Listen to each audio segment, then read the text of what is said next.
Selamat berjumpa kembali dengan kami, channel Film Legenda Nusantara. Dalam channel ini, kami akan menyajikan cerita-cerita legenda, cerita-cerita sejarah Nusantara, kejayaan Nusantara.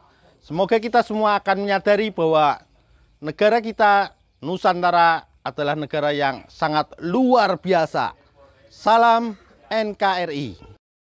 Kidung Senja di Mataram bagian 44. Ketika dia melompat keluar dan tiba di dekat pintu rumah, tiba-tiba saja benda keras menghantam kepalanya dari samping. Brantoko terpelanting dan tak sadarkan diri. Ternyata yang menghantamnya itu adalah sebuah kayu yang agaknya terjatuh dari atap. Ujung kayu itu masih membara, akan tetapi tidak bernyala. Sementara itu, melihat Brantoko meloncat keluar dan pintu jeruji kamar tahanan terbuka, juga melihat atap kamar itu terbakar, Mawarsih cepat meloncat turun dari pembaringan. Dengan baju masih terobek ia berlari keluar. Kedua tangannya terbelenggu ke belakang badan sehingga ia tidak dapat membereskan baju yang terbuka itu. Pada saat ia kebingungan karena mengira bahwa kalau ia berlari keluar dan dikepung penjaga, tentu ia tidak akan mampu melawan dengan kedua tangan terbelenggu, ia melihat seseorang meloncat keluar dari dalam, diikuti seorang lain. Mawar. Bapak. Kiranya yang meloncat itu adalah Ki Sinduening dan yang berada di belakangnya adalah Aji. Kini mengertilah Mawarsih. Kiranya Aji yang telah menolong dan menimbulkan kebakaran itu. Melihat baju putrinya robek sehingga nampak payudaranya, Ki Sinduening cepat menanggalkan bajunya sendiri dan menutupi tubuh putrinya. Ketika Ki Sinduening melepas belenggu pada kedua tangannya dan Mawarsih memandang kepada Aji, ia melihat pemuda itu menutupi muka dengan kedua tangan dan menunduk. Sudah selesai atau belum? Hayo cepat, kita harus cepat pergi dari sini, katanya. Mawarsih tak dapat menahan senyumnya. Ia merasa lucu sekali, juga girang bukan main melihat bahwa Aji telah menolong ia dan ayahnya. Ki Sinduening juga maklum bahwa mereka masih berada di rumah tahanan dan masih amat sukar untuk dapat meloloskan diri dengan selamat, maka dia pun menoleh, "Anak mas, kemana kita harus bersembunyi? Mari ikuti aku, kita pergi ke gudang di kandang kuda," katanya sambil berlari, bukan ke depan, melainkan ke lorong belakang di mana terdapat sebuah pintu kecil yang tergembok. Pintu ini pun terbuat daripada besi yang kokoh. Aduh, celaka. Pintu di sini tergembok. Tidak ada jalan keluar lain kecuali ini. Melalui pintu depan tidak mungkin, apalagi terhalang api, kata Aji yang nampak gugup. Minggirlah, kata Ki Sinduening yang kemudian berkata kepada putrinya, "Mari kita terjang bersama." Mawarsih yang kini tidak berpura-pura menjadi pria lagi karena tadi sudah nampak oleh Aji bahwa ia seorang wanita, mengangguk. Ayah dan anak ini mengerahkan Aji kesaktian mereka. Menahan napas lalu atas isyarat Ki Sinduening, mereka berdua menerjang pintu dengan tendangan dan dorongan kedua tangan mereka. Brak! Daun pintu jebol pada engselnya dan rebah. Aji bertepuk tangan gembira dan terbelalak kagum. Hebat! Bukan main. Andika seperti dewa saja. SSTTT, sudahlah, mari kita lari, kata Ki Sinduening. Ayah dan anak itu terbelalak melihat betapa yang terbakar bukan hanya rumah tahanan, melainkan di banyak bagian dari istana kadipaten itu. Andika yang hebat, kata Ki Sinduening. Dapat melakukan pembakaran begini banyak dan keadaan menjadi kacau balau. Mari, ikuti aku, kata Aji yang segera mengambil jalan menyusup-nyusup. Dia mengenal betul keadaan di situ dan tiga orang itu kadang berhenti bersembunyi dan melihat betapa keadaan amat kacau. Para prajurit penjaga lari ke sana-sini, mencoba untuk memadamkan kebakaran yang terjadi di banyak tempat. Setidaknya ada 5 tempat yang terbakar, di bangunan setiap sudut sehingga para prajurit itu pun berpencaran. Mari cepat, kata Aji yang berlari lagi. Akan tetapi ketika ayah dan anak itu mengerahkan tenaga, dia tertinggal jauh dan dia pun berteriak-teriak. Hei, jangan terlalu cepat. Dia mengejar dan terengah-engah. Mari cepat, aku sudah tahu jalannya, kata Mawarsih dan dengan cepat ia pun menyambar tangan kiri Aji dan ditariknya agar berlari cepat. Wah, aduh, jangan seret-seret begini, aku bisa jatuh, teriak, tersaruk-saruk.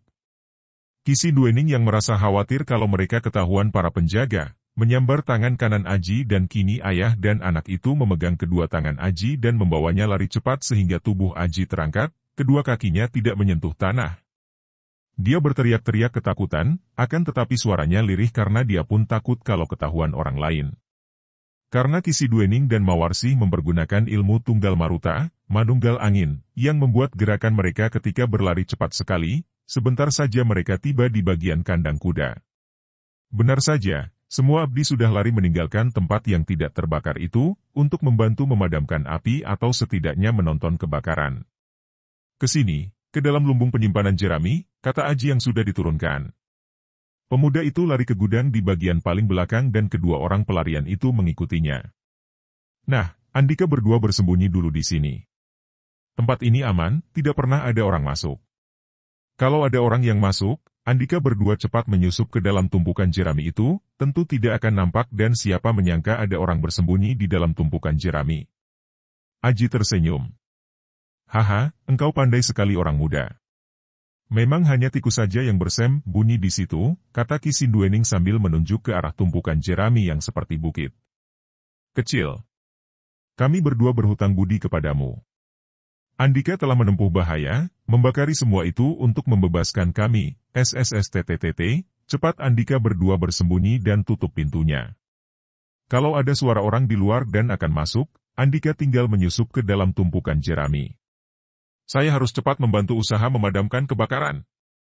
Setelah berkata demikian, Aji berlari keluar. Setelah menutupkan pintu gudang itu Mawarsih merangkul ayahnya. Bapak, syukur kita dapat bertemu dalam keadaan selamat.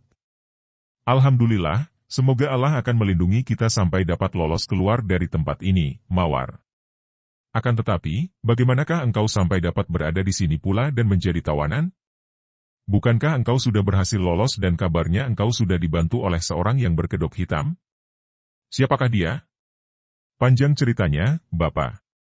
Mawarsih lalu menceritakan semua pengalamannya, betapa dengan bantuan Aji perawat kuda, ia berhasil masuk dan sebelum dapat membebaskan ayahnya, telah ketahuan dan nyaris tertawan kalau saja, tidak diselamatkan si kedok hitam.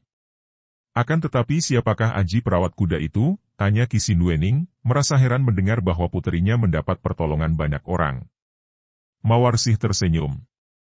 Bapak ingin mengetahui siapa Aji perawat kuda? Dia adalah pemuda tadi. Ki Siduening terbelalak. Dia? Dia perawat kuda bernama Aji? Pantas dia tidak dikdaya, akan tetapi keberaniannya luar biasa dan dia cerdik sekali. Dia melakukan pembakaran-pembakaran untuk mengacaukan keadaan dan berhasil pula membuka pintu jeruji kamar tahanan di mana aku dikeram. Dia yang memberitahu bahwa engkau dikeram di kamar tahanan lain itu. Akan tetapi, kenapa dia perawat kuda Kadipaten Ponorogo membantu kita? Dia memang abdi di sini, akan tetapi dia seorang yang baik, Bapak. Dan sebetulnya aku sudah mengenal dia jauh sebelum ini, ketika kita masih tinggal di Sintren, di lereng Gunung Lawu. Tentu saja ayahnya terkejut dan heran. Bapak masih ingat Bayu, anak laki-laki penggembala kerbau milik Lurah Pancot itu? Ki Siduening mengerutkan alisnya mengingat-ingat, lalu mengangguk. Bocah yang tampan dan pandai meniup suling itu? Benar, ternyata Bapak masih mengingatnya. Mawarsi gembira mendengar ini, Bayu yang memperkenalkan aku kepada Kakang Banuaji. Dia masih keponakan Lurah Pancot. Dan dia menjadi abdi di sini, tukang merawat kuda. Benar, Bapak. Malah ketika aku meninggalkan Mataram untuk menyusul dan mencarimu di Dusun Muncang aku bertemu lagi dengan dia. Akan tetapi karena aku menyamar sebagai Joko Lawu, aku tidak memperkenalkan diri. Dan ternyata dia pun masih keponakan istri Lurah Muncang. Dan yang terakhir kalinya aku bertemu dengan dia di sini, ketika dia menggiring kuda di luar kota Kadipaten Ponorogo. Agak aneh. Keponakan dua orang lurah menjadi abdi perawat kuda di Kadipaten Ponorogo. Yang lebih aneh lagi, perawat kuda berani mempertaruhkan nyawanya membebaskan kita berdua. Akan tetapi, siapakah si kedok hitam yang telah menolongmu itu? Aku tidak tahu, akan tetapi dia memiliki ilmu kepandaian yang amat tinggi, Bapak. Sudah 2 kali dia menyelamatkan aku, akan tetapi tidak pernah mau memperkenalkan diri. Setelah keduanya termangu sebentar, kecewa karena si kedok itu tidak mereka ketahui siapa orangnya, bahkan menduga pun tidak dapat, Mawarsih bertanya, akan tetapi mengapa Bapak menghadap Sang Adipati Ponorogo sehingga akhirnya bujukan Bapak tidak dituruti sebaliknya Bapak ditangkap dan ditahan? Mendengar pertanyaan ini Ki Sinduening menghela napas.